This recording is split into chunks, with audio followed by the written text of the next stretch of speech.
on part au Japon, où le meurtrier Shinzo Abe est condamné à la prison à vie, mais il échappe à la peine de mort. Tetsuya Yamagami a été reconnu coupable tout à l'heure de l'assassinat par balle de l'ancien Premier ministre le 8 juillet 2022 près de Kyoto. Il avait reconnu le meurtre, mais contesté d'autres charges. Selon ses dires, il en voulait à Shinzo Abe pour ses liens présumés avec la secte Moon.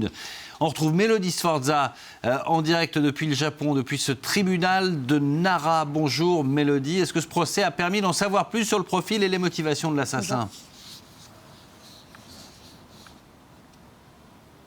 Oui, Tetsuya Yamagami, c'est un homme qui est extrêmement marqué par une enfance difficile. Il grandit dans une famille instable, souvent marquée par de grandes violences psychologiques.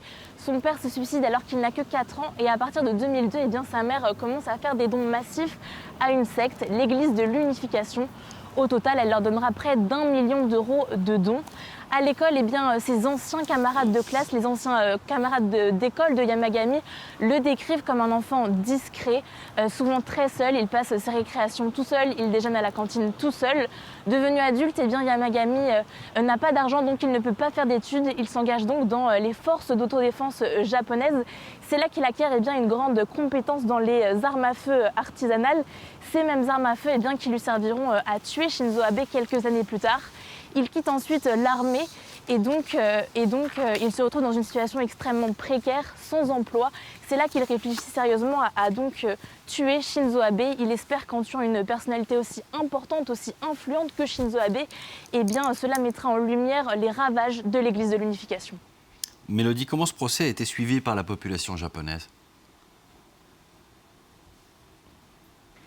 C'est un procès qui a été extrêmement suivi par les Japonais et donc une décision qui était très attendue par l'opinion publique. Il y avait par exemple au tribunal de Nara où je me trouve une centaine de journalistes venus couvrir donc le verdict de Yamagami et donc le verdict est tombé, il écope donc de la prison à perpétuité. Pour le rappel des faits, en 2022, lors d'un discours du PLD, du Parti libéral-démocrate, Tetsuya Yamagami tire et tue par balle Shinzo Abe, l'ancien Premier ministre japonais.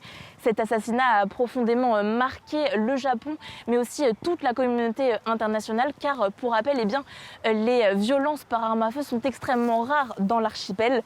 En octobre dernier, Yamagami avait reconnu lui-même son crime et avait expliqué son geste par une rancune très forte envers Shinzo Abe, donc cet ancien Premier ministre, et pour ses liens très forts avec l'Église de l'Unification. Depuis, le gouvernement a demandé la totale dissolution de l'Église de l'Unification. Mélodie Sforza, depuis ce tribunal de Nara au Japon. Merci beaucoup, Mélodie, pour ce point complet.